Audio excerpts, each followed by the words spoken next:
Hello everyone, welcome to my channel Ekansh. Hope you all are good. In this series, I am starting History of Class 8th. The first chapter of our book is Arrival of European Powers in India. Chapter 1, Arrival of European Powers in India. Trade route. India has trading relations with European countries since ancient days. The European powers had started arriving India for trading purposes even from the 16th century. 16th century means from the year 1500 AD to 1600 AD. India के trading relations means व्यापारिक संबंध European countries के साथ एंशाइंट days से ही थे. एंशाइंट days means प्राचीन समय से. यूरोपियन पावर्स ने ट्रेडिंग पर्पस से 16th सेंचुरी में ही इंडिया में आना स्टार्ट कर दिया था. The companies of various countries like those of Portugal, England, France, Denmark and Holland had established their trading centers in various parts of India, situated mainly in coastal areas. विभिन्न देशों की कंपनियां जैसे कि Portugal, England, France, Denmark and Holland ने India के अलग अलग पार्ट्स पर अपने ट्रेडिंग सेंटर्स बना लिए थे जो मेनली कोस्टल एरिया में सिचुएटेड थे. What is the meaning of coastal areas? Do you know? Land का वह एरिया जो समुद्र से घिरा हुआ होता है वो एरिया कोस्टल एरिया कहलाता है. हिंदी में इसे तटीय क्षेत्र कहते हैं. In the picture you can see coastal area of India. 16th century में इंडिया एक रिच कंट्री थी. उसके पास बहुत अच्छी क्वालिटी का सिल्क, मुस्लिन होता था. Rice, indigo, cotton clothes, gun powder, coconut, sugar, spices, diamond का भी एक्सपोर्ट किया जाता था. पूरे वर्ल्ड में इंडिया के बने मुस्लिन और कॉटन क्लोथ की डिमांड थी और इंडियन हैंडीक्राफ्ट भी बहुत फेमस था. The trade between India and Europe was mainly done through land and sea routes. There were three main routes for the purpose. The first was the sea route passing through Persian Gulf. The second route was from Red Sea up to Alexandria, from where traders used to reach Venice and Geneva. The third route was from Central Asia up to Europe.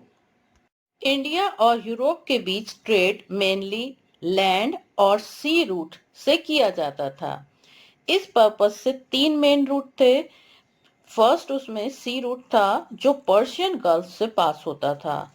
Second root red सी से Alexandria तक था और फिर वहां से traders Venice और Geneva पहुंचते थे. और थर्ड रूट सेंट्रल एशिया से यूरोप तक था. Look into the map of world. Water route has shown by blue lines and land route is shown by red lines. This route is also called Silk Route. As in ancient days, traders used to mainly trade in silk. The trade during the Middle Ages with the Asian countries was controlled by the Arabs, and the trade with European countries was managed by Italian traders. Middle edges जिसे mid एवल time भी कहा जाता है, ये 476 AD से 1492 AD तक के period को मिड एवल टाइम्स या मिडल एजेस कहा जाता है. मिड एवल टाइम में एशियन कंट्रीज से होने वाला ट्रेड्स अरब्स के कंट्रोल में था और यूरोपियन कंट्रीज का ट्रेड इटालियन ट्रेडर्स मैनेज किया करते थे. The Venice and Geneva were the important centers of distribution of Indian goods to European markets. Venice और Geneva ये important centers थे जो इंडियन गुड्स को यूरोपियन मार्केट्स में डिस्ट्रीब्यूट किया करते थे. As Italy wanted to monopolize important commodities from India. Monopolise होता है एकाधिकार, यानी एक ही व्यक्ति का या एक ही कंट्री का अधिकार होना। और यहाँ इम्पोर्टेंट कमोडिटीज मतलब था सिल्क, मुस्लिन, या एक तरीके का फाइन क्लॉथ होता है, rice, indigo, cotton, gun powder, sugar, spices, diamond, etc. तो जिन कमोडिटीज में मेनली ट्रेड किया जाता था वो इम्पोर्टेंट कमोडिटीज थी जो इंडिया से ही एक्सपोर्ट होती थी। इटली इंडियन कमोडिटीज में अकेला ही ट्रेड करना चाहता था। She endeavored hard to minimize the share of trade of European nations in the Indian commodities. उन्होंने इंडियन कमोडिटीज में यूरोपियन नेशंस की भागीदारी या हिस्सेदारी को कम करने के लिए कड़ी मेहनत की।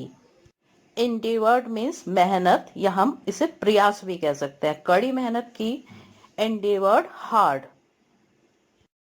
In the year 1453, the capital of Byzantine, Constantinople, was conquered by Ottoman Turks. जब इटली इंडियन ट्रेड या एशियन ट्रेड को मोनोपोलाइज कर रहा था तो 1453 में बेजेंटाइन की कैपिटल कॉन्स्टेंटिनोपोल को ओटोमान तुर्क्स ने अपने कब्जे में ले लिया। बेजेंटाइन उस समय रोमन एम्पायर के अधीन था। Byzantine empire also referred to as the eastern Roman empire. Consequently, the entire trade came into the hands of Turks. The trading class started facing many difficulties and resultant dangers from the Turks along the land route. This necessitated the search for a new route to India. जब Byzantine पर Turks का कब्जा हो गया तो entire trade जो है वो तुर्क्स के हाथों में चला गया। उस समय ट्रेडिंग क्लास जो थी उसे कई कठिनाइयों का सामना करना पड़ा। जो ट्रेड लैंडमार्क से हो रहा था, जो भी रास्ता था लैंड का, उस पर तुर्क्स का कब्जा होने की वजह से ट्रेडर्स को डिफिकल्टीज फेस करनी पड़ रही थी। इंडिया और यूरोप के बीच जो ट्रेड हो रहा था वो खत्म हो गया था, तो इससे इंडिया के लिए एक नया रूट खोजने की आवश्यकता महसूस की जाने लगी। The search of sea route. The Europeans started searching new sea routes to facilitate trading operations. The search of sea route was not an easy task. The sailors had to pursue hard to convince the kings of the benefits of such searches. In order to achieve their purpose, the sailors convinced the kings on the following 3 grounds.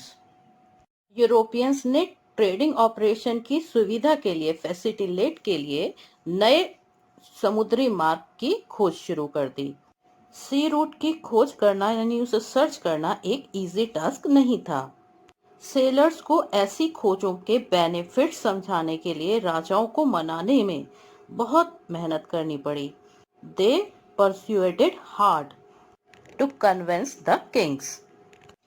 In order to achieve their purpose, the sailor convinced the kings on the following 3 grounds. अपने purpose को achieve करने के लिए sellers ने 3 ground पर अब राजाओं को कन्विंस्ड किया। 1. Gathering of money, 2. Spread of religion, and 3. Spread of European empire. Gathering of money.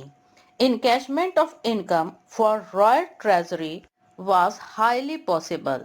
It was also possible to levy taxes by trading in gold, silver and spices etc. Traders ने king को convince करने के लिए कहा कि इससे royal treasury में money जो है वो गैदर हो जाएगी। किंग टैक्सेस लगा सकते हैं, गोल्ड, सिल्वर, स्पाइसेस के रूप में वो टैक्स ले सकते हैं, जिससे रॉयल ट्रेजरी की इनकम बढ़ जाएगी। Spread of religion. When the traders of one country reach the other country, they can spread their religious messages amongst the people living in that country. In this way, Christianity will spread far and wide. जब एक देश के व्यापारी दूसरे देश तक पहुंचते हैं, तो वे उस देश में रहने वाले लोगों के बीच अपने धार्मिक संदेश फैला सकते हैं। इस तरह क्रिश्चियनिटी दूर दूर तक फैल जाएगी। Next is spread of European Empire. The exploring of new sea routes would also help in the extension of European Empire. नए सी रूट की खोज यानी एक्सप्लोरिंग यूरोपियन एम्पायर के एक्सटेंशन यानी उसके विस्तार में भी मदद करेगी। Persuaded by all the above arguments, the European kings financed the expenditure for the exploration of new sea routes. ये जो तीनों आर्गुमेंट्स थे, इनसे किंग्स मान गए और उनके मानने के बाद यूरोपियन किंग्स जो हैं वो सी रूट के एक्सप्लोरेशन के लिए एक्सपेंडिचर को फाइनेंस करने के लिए राजी हो गए और उन्होंने उसे फाइनेंस किया। Thanks for watching. Bye bye. See you in the next video.